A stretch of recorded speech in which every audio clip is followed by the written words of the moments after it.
There's been so much confusion on what the heck is going on with DACA.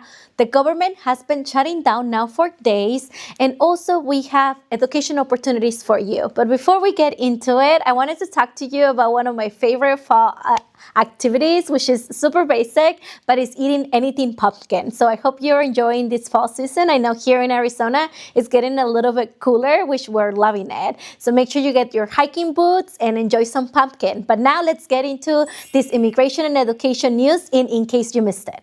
Let's talk about DACA. So there's been so much confusion. There's been a lot of articles, a lot of Instagram posts. Even my mom was asking me about DACA this week. So what the heck is going on with DACA? So let's bring it back. There's been a lot of litigation going on since 2017. Shout out to Maldev that has a really cool timeline that you can go check out in their website.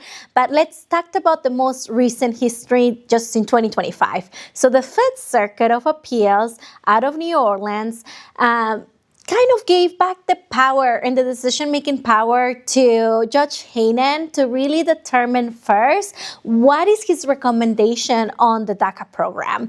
So what he did, he actually asked both parties, both the government, in this case the Trump administration, and the party representing DACA recipients to provide recommendations about what should be the fate of the DACA program.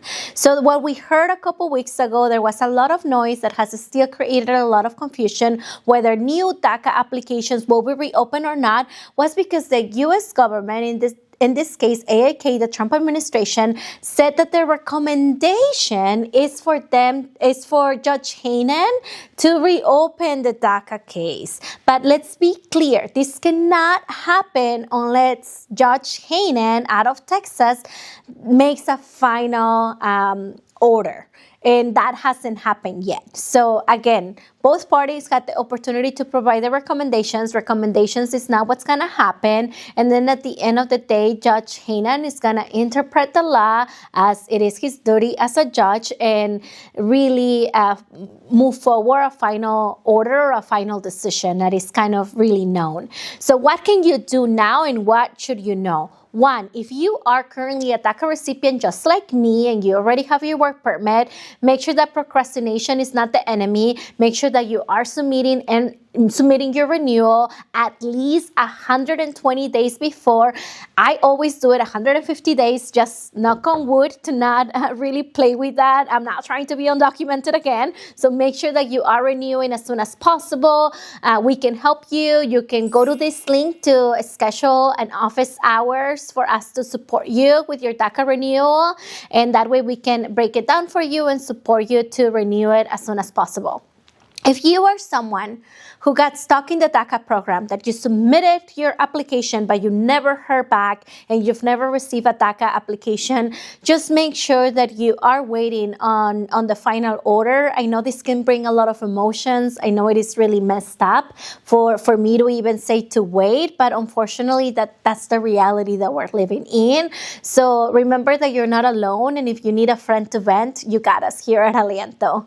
And then number 3, if you have never applied for DACA and maybe you're getting a little glimpse of hope of applying for DACA for the first time, we are highly encourage you to not submit the application until you talk to a reputable immigration attorney. Right now, there's many attorneys that might not be really equipped or really understand what's going on with this administration, or they might not be familiar with DACA. There is always a risk of submitting this paperwork to the administration. So that's something that you should all consider and really discuss with your attorney. The other thing that we're monitoring that it's a little DACA adjacent is that there are some type of driver's license called CDLs or commercial licenses, driver's licenses that when you're operating a vehicle over like a certain weight. I'm not an expert on this, so don't come at me if I'm saying the bad language, but technically they're known for CDLs or CLPs, which are the commercial licenses.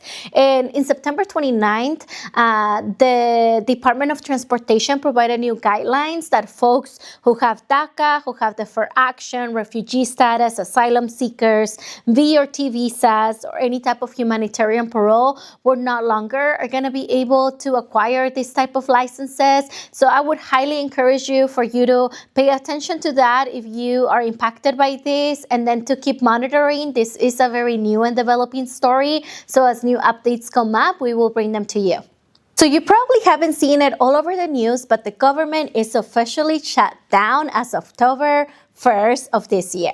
So what the heck does that mean? So technically, the U.S. government and typically Congress has the responsibility to come together and figure out a budget system on how the government is going to be functioning and how we're going to be paying our bills, how we're going to be paying all these federal workers, and how we're going to keep the lights on of essential programs. So what has happened is that Congress could not come up with a consensus or with a specific bill that would get to that magic number of a majority in the House of Representatives and overcome the 60-vote filibuster in the Senate to then put it in President Trump's desk. They have not reached an agreement. So what does this mean for us? On October 15 was the first time that a lot of our military workers were expecting a check. There has been a lot of noise coming out of the Trump administration that already federal workers have been asked to not return to work and that they are being fired and let go from their positions. We're also hearing that there will be potentially litigation and some lawsuits around that about whether the president has the authority to be permanently ending positions within the federal workers during a government shutdown. So that's something that is still a very developing story. It's been a few days, a little bit over 10 days since the government has shut down. So that's something that we're keeping very closely. I know for the community that is in relationship with us is a lot of students. So a lot of students have been asking us questions. Oh my gosh, I applied for FAFSA, or I'm about to apply for FAFSA. Is this going to impact me having an opportunity to obtain my Pell Grant or to obtain my financial aid because the government is shut down? The short answer is no. So far, what we do know is that there is a contingency plan where we're hearing that FAFSA workers are still processing FAFSA forms and that they're still administrating student loans. That's what we've been hearing so far. So we really want to encourage you to fill your FAFSA as soon as possible if you are eligible.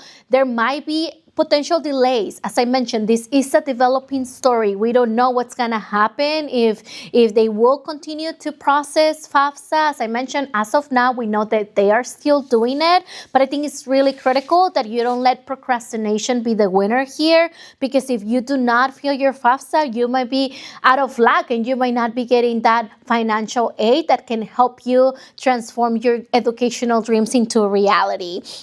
And guess what? You don't gotta do it alone. Go to the link right here in this video, because the Aliento team is working really hard that if you have questions, if you are wondering how to fill the FAFSA or just wanna learn a little bit more, you can schedule an appointment completely virtually or in person, depending on where you are. And then we can support you with that. So make sure you go to that link. But maybe you're someone that maybe a little bit intimidating on that one-on-one interaction and you just want to be around other people. Guess what? If you are in the Phoenix metropolitan area, we are partnering up with our friends at the Mexican Consulate in Phoenix on October 25th from 8 a.m. to 12 p.m. to bring resources as College 101, FAFSA, GED, scholarships. So if you want to go to school or go back to school or continue your education, make sure you come and say hello, and we will be excited to see you there.